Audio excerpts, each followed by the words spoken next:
TIK Tok Show, where we answer questions about technology, explain the way they should work, and why they don't sometimes. Well, hey everybody, it is John C. Morley, serial entrepreneur here, and welcome once again to another fine episode of the TIK Tok Show. I'm really happy, but a little sad because this is our last episode for 2022. That's right.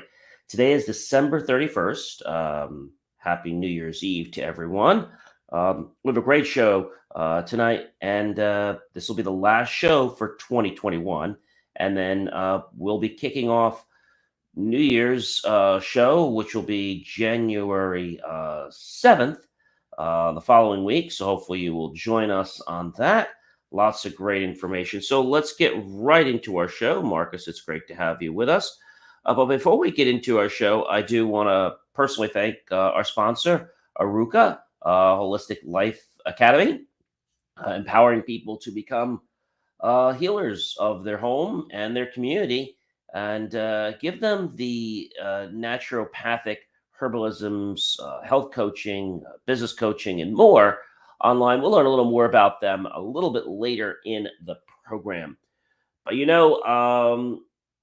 the challenges going on in technology, really can be a problem, especially when we're faced with very large theme parks. These theme parks, they run on AWS, Amazon Web Services. And, so they're not impervious to having challenges. And Disney was already facing heat from their fans. And now that AWS outage came, Disney was really starting to have some challenges when it came into revenue because their apps is where they were directing everybody for the guests to go and basically buy tickets and manage their resources, make reservations. But because AWS outage occurred, it was really starting to put, a damper on the fun and really frustrate people. Not even Disney's magic could save Disneyland Park from the widespread Amazon web outage. So I guess it just goes to show you that, if you just rely 100% on technology and you don't have a backup plan, that could be vital to whether you stay successful or not. And Disney's been increasingly pushing its theme park guests to use their mobile devices, as we know, to access tickets and make reservations. And it's even put in a new paid version of the Fast Pass system. They rebranded it called Genie Pass onto the app. And that means that these outages were affecting people in lots of different ways, getting lots of people frustrated. And the outages underscored the kind of risk a company like Disney actually takes when they put all their eggs in one basket, having an extreme loyal fan base, faces them with embracing of technology that is failing. And although it sounded like a great idea, there was no backup plan. And I just can't believe that AWS, Amazon is not, like I said, foolproof. So even though they're claimed to be so great, they're not, because they can have problems. And just the fact that they let an entire publicly traded company and several other companies not be able to conduct business, and people were charging money at Disney to use these apps, well, that had people a little bit, upset. And this week's outage came on top of the recent controversy over Disney's Galactic Star Cruiser.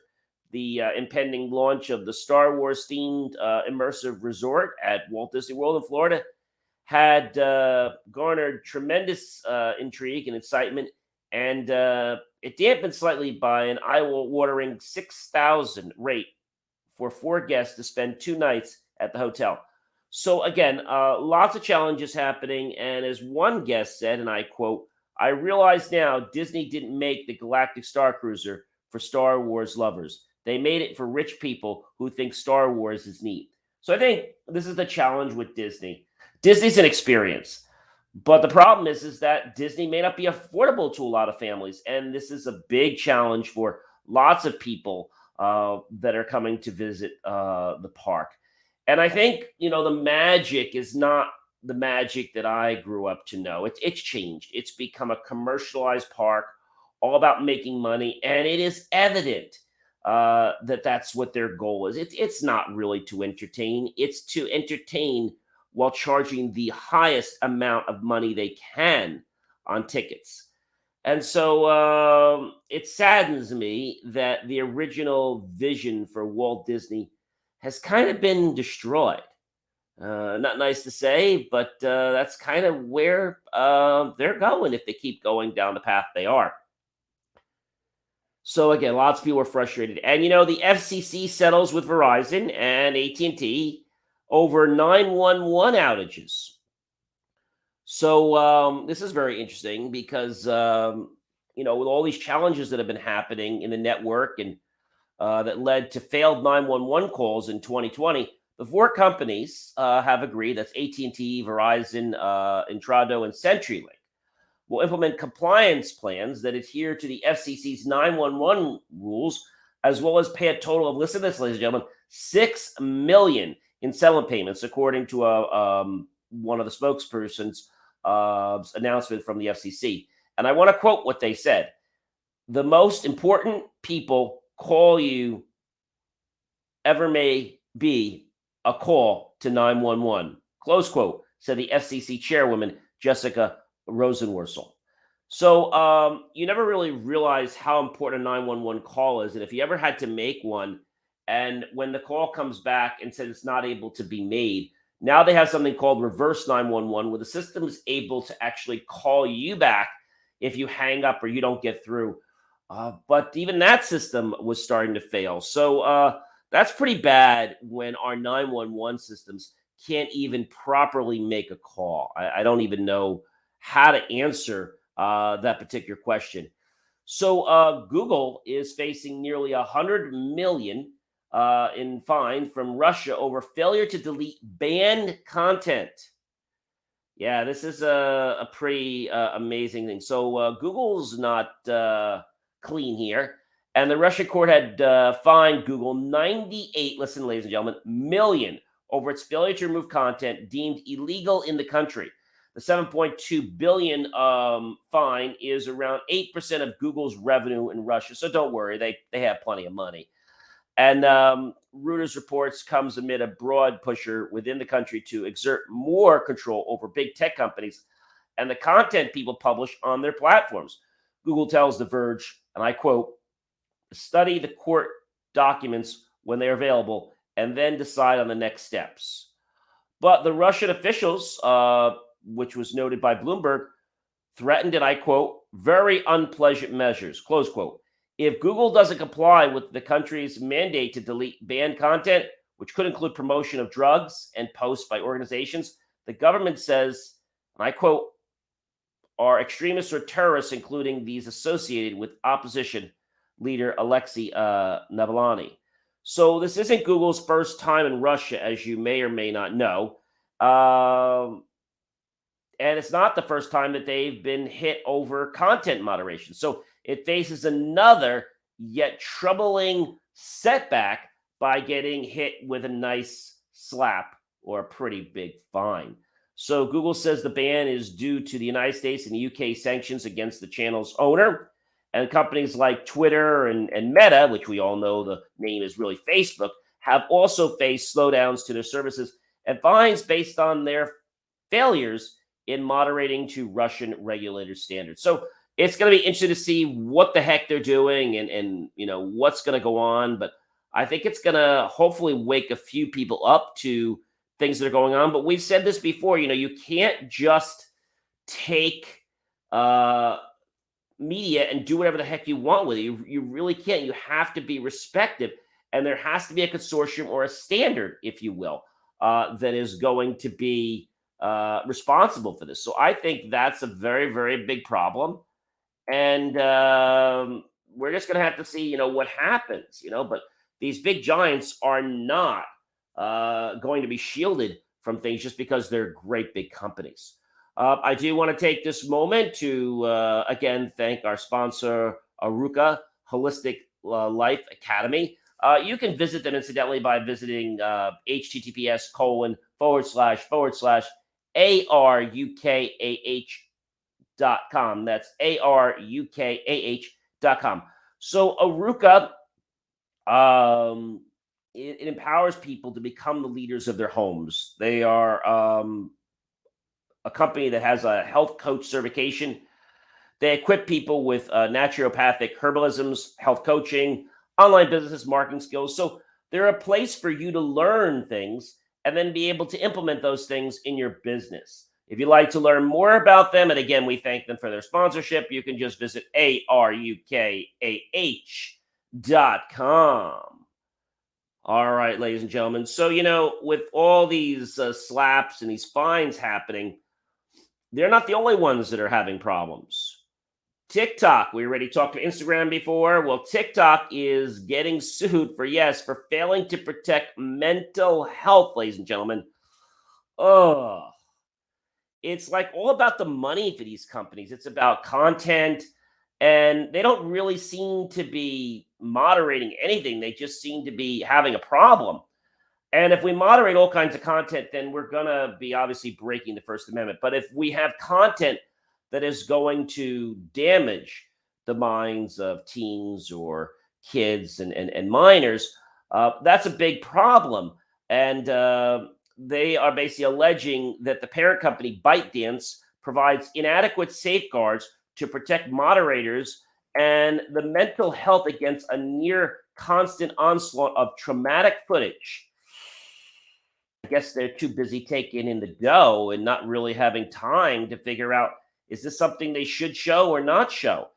In the proposed class action lawsuit filed in California Central District Court, Candy Frazier says she spent 12 hours a day moderating video uploaded to TikTok for a third-party contracting firm named TELUS International.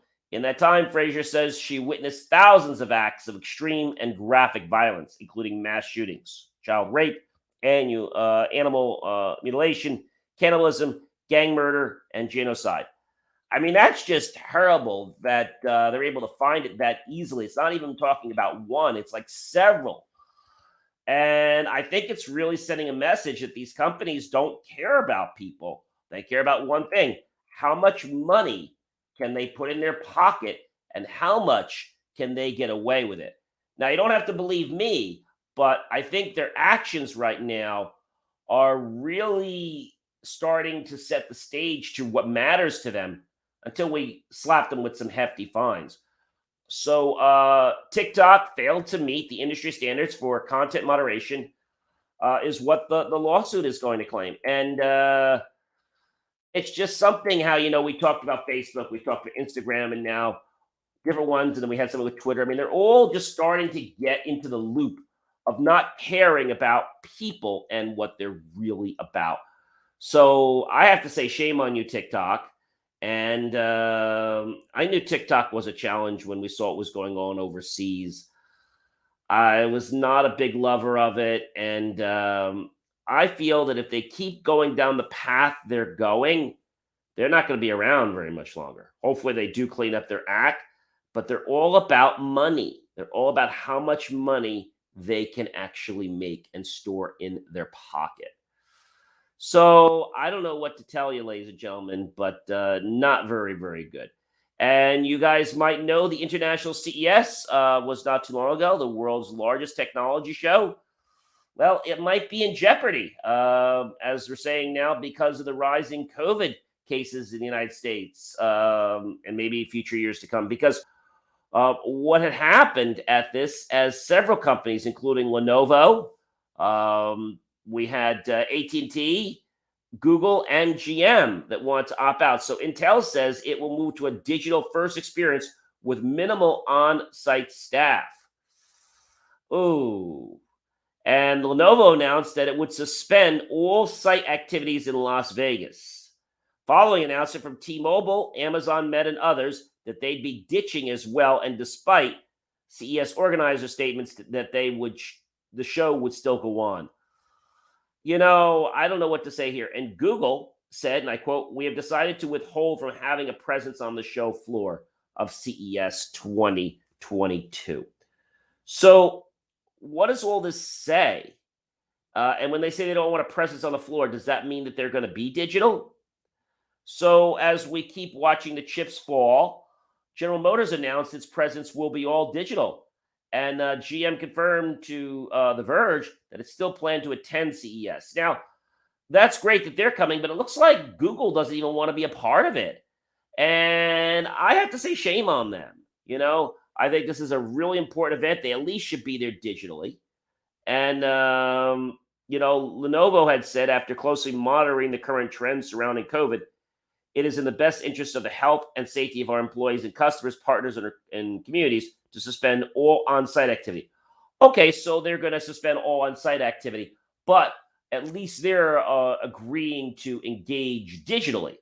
Google doesn't seem like they want to even come to the party if they can't come in person, which I have to say is pretty bad.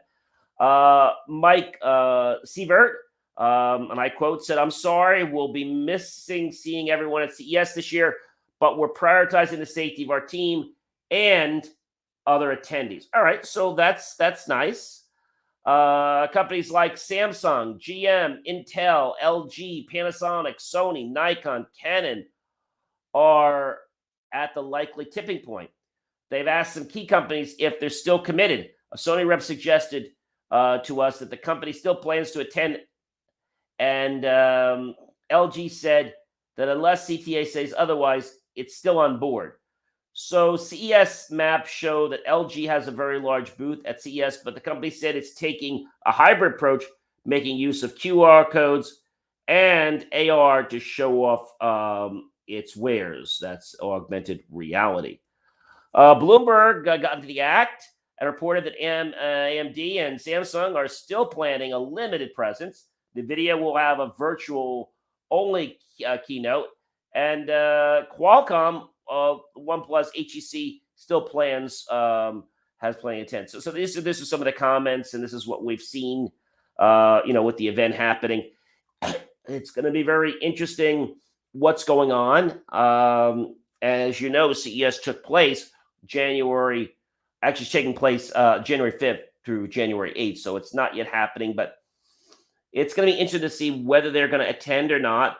And CES 2022 will go forward as important innovations for world health and safety, mobility, and solving problems will be exhibited. Furthermore, thousands of smaller and medium-sized companies rely on CES for their business, and they've increased their official count to over 2,200 exhibitors, as announced recently. So given CES's comprehensive health measures, vaccination requirements, which you must have to be there, masking and availability of COVID-19 tests, coupled with lower attendance and social distancing measures, they claim they're confident that attendees and exhibitors can have a socially distanced experience that'll be worthwhile and productive in the event in Las Vegas, as well as a rewarding experience on the digital access. So very interesting, but I am a little unhappy that Google is not planning on attending even digitally. So we'll have to see. Maybe that'll change. Who knows? It's going to be interesting to see what's going on. I don't know. We're going to have to just wait and see. And another interesting thing hit the news recently. Chinese regulators, they pause a partnership with Alibaba. I'm sure you guys all know Alibaba. So China's telecommunication regulator has paused the partnership with Alibaba Cloud after one of the firm's engineers discovered the Log4Shell security JavaScript flaw. According to state-backed Chinese media, the suspension is because the firm did not log the reports properly for the Log4Shell JavaScript to the Ministry of Industry and Information Technology in time. And the company first alerted the foundation overseeing the flawed code, and Alibaba Cloud has not yet commented on the suspension. The firm is part of the Chinese tech giant Alibaba Group, and Log4Shell is the name given to a security flaw in the widely used Log4JavaScript software. The open source software is overseen by the Apache Software Foundation, and as we know, that has gone through some major challenges, but I think it might be time to start beefing up the security on a lot of this open source stuff that many companies are using. Even though they have licenses for some parts, they're still using open source technology.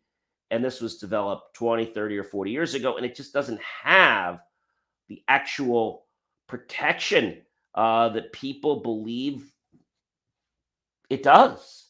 So I think that's really a bad problem. I don't know what to say there. Just that it is a great big challenge, and we're gonna have to see, what's gonna happen. But I think the biggest thing that we're gonna know right now is that safety has to be paramount for our society. If it doesn't, then we're gonna paying a much higher price than just a fine.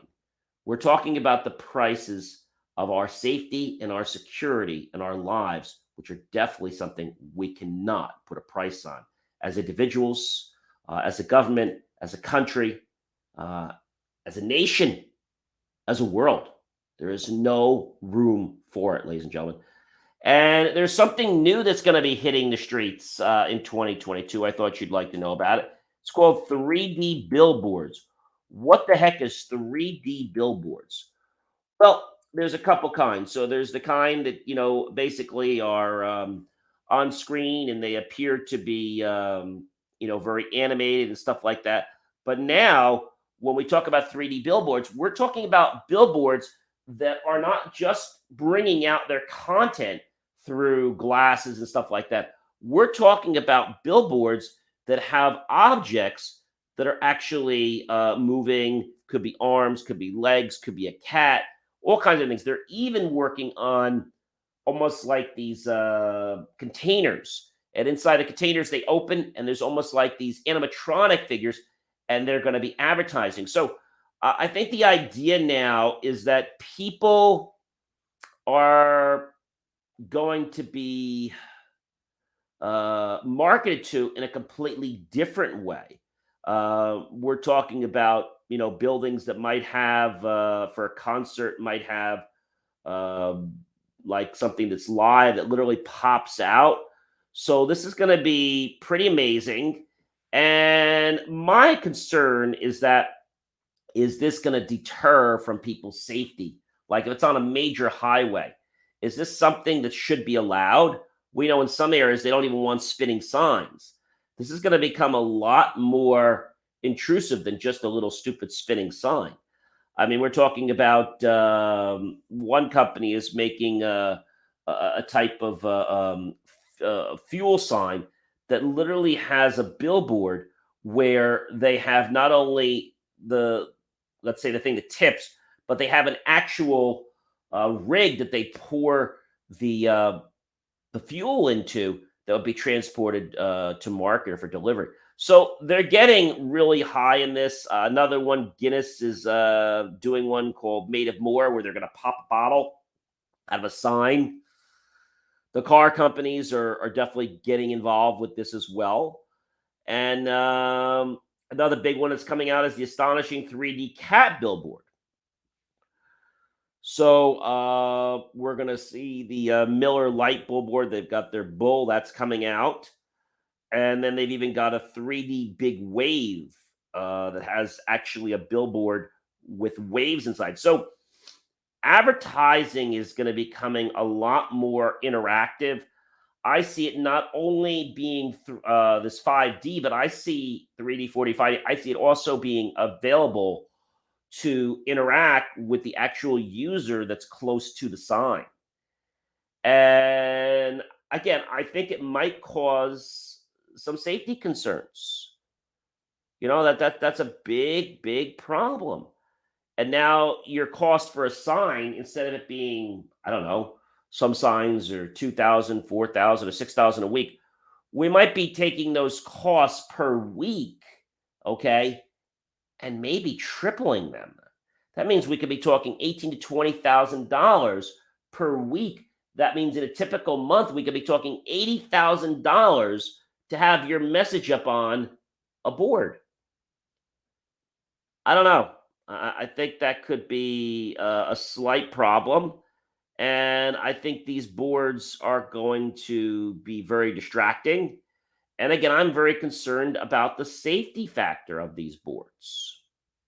Really, really big safety factor. So we're talking about the LED billboards. So 3D, 4D, 5D, and even the animatronics, as we're talking about, that can literally be lifelike and pretty much get in your face, even if they are far away, something that you're not expecting. So I think this is going to have that wow factor for people. But again, it's going to surprise people for a period of time. Once people get used to boards that they can do this, they're not going to have the same impact as they first do in the first year or two, because now people will expect it, right? Just like when we had 3D movies. Before that came out, it was nothing. But then once it was launched, like, oh my gosh, what am I going to do? Now it's out. It's like, and then after a few years, people are like, oh yeah, it's just 3D. You put the glasses on, and that's what happens. And people just accepted it. So our world is going to get a lot more advanced when it comes to technology. We're going to start using people's marketing data that we learn from them. And based on that information that comes from their phone, how they buy and stuff like that, we're going to be able to create experiences that are going to be not only in a 3D world, but could be 4D and 5D, that are going to captivate that person. That means that a billboard might have 3, 4, or maybe even 5 different types of messages, depending on who is in front of that billboard. And this all happens because the product that they're selling, let's say there might be 2 or 3 products that they sell, but maybe one product wouldn't be targeted towards you. And so this is going to be very interesting. So they're going to be able to multi-market at the same time by only showing one product that's going to be applicable to you. So very, very interesting stuff is happening. I hope you guys are getting ready for your New Year's Eve tonight. I know I am. Hopefully you had a great Christmas, happy holidays. So what can I advise you to do to get ready for New Year's as we're kind of wrapping up the show here? Well, one thing I want to encourage you to know is that when you set goals, whether it's 2022 or whatever year it is, you have to get very clear in what your goal is, and your why needs to be loud enough. If it isn't, your goal is just going to float by and nothing's going to happen. Do you have a plan to achieve your goal, right? Do you have enough motivation? Do you have the why? If you have the why, then my question to you is, what's going to keep you on track? And maybe you need to take that goal and break it down into smaller micro goals, because maybe that big goal is too much and you need to start celebrating some small wins. Well, ladies and gentlemen, I am John C. Morley, serial entrepreneur. It has been a pleasure to be with you again on this New Year's Eve.